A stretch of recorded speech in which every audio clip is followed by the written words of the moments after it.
with the like creation of Disney Plus and all those things where people can watch all these old episodes and watch Hannah Montana. I mean, Hannah Montana is a comfort show for us. We put it on all the time and we just need to feel safe, happy, and like a warm hug. Have you ever gone back and watched these old episodes, or is it just kind of like in the rear view? I can't even tell you whether I've watched it at all. Is that terrible? Really? Yeah, this is not the first time we've heard this from somebody.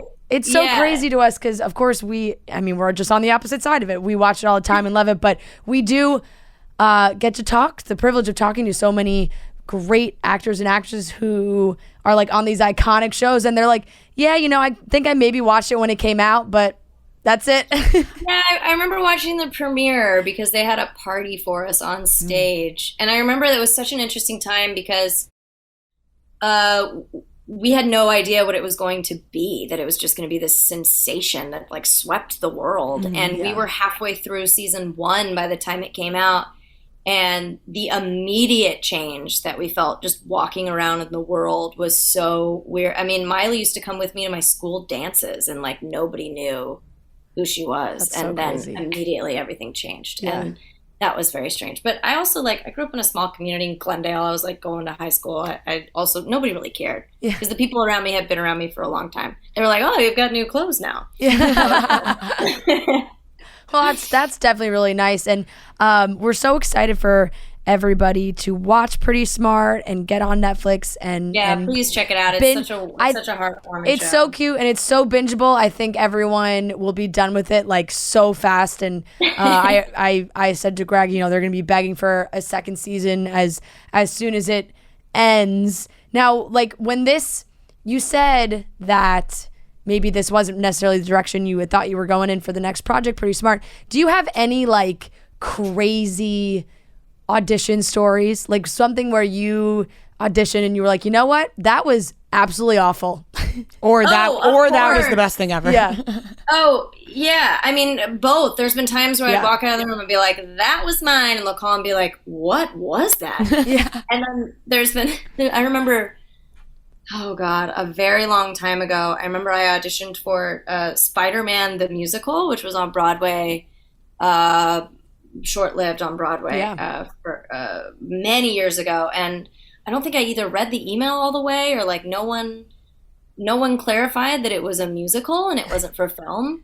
And they kept telling me to like back up into the room and use the space and what song have you prepared for us? And I'm like, I don't think I don't You know thought you were auditioning for Spider-Man, like a Spider-Man you're movie? like, sick, I'm going to be in Spider-Man. My poor 13-year-old self is like, I can sing you a Sonny and Cher song. So that was, I mean, if you're an actor and you don't have a story like that, then good for you. Yeah. keeps you humble. Yeah, where you're just like, well, that was terrible, and also I have a parking ticket. Okay. Yeah.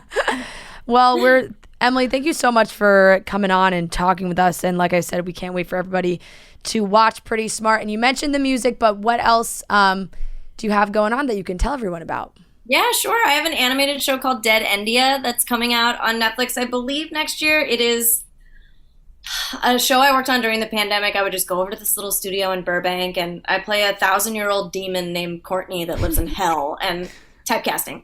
Yeah. And it's just the most wonderfully hilarious show. It's Netflix's first animated transgender lead. It's so funny. It is so sweet. It's for everyone. It's like, I think I compare it to like the Fairly Odd Parents, where you're like, there's something going on with this show that everybody can get. But that's coming out. I'm up in Canada working on a movie right now that I think's coming out this year, like in December.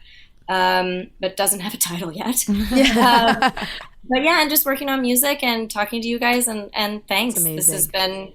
I'm surprised I still have a voice. It's been a long day. But I know. I'm sure you too. I think. Yeah, I'm sure that you've been doing a ton of press for the show, but so worth it because I really think that everyone is going to to love it. And just go on to Netflix and you'll see Emily. Yeah, it's, honestly, truly, That's like a little scary. All my enemies, they're like, oh god. Yeah, it's just deleting their accounts. Right. If right now we're only watching Hulu now. As soon as Pretty Smart comes out, well, when you open Netflix, everything automatically like immediately plays. So it's like Pretty Smart's gonna be playing. They're gonna scroll down. They can see Young and Hungry. They can see the Kaminsky Method. Dead India's coming. Yeah, exactly.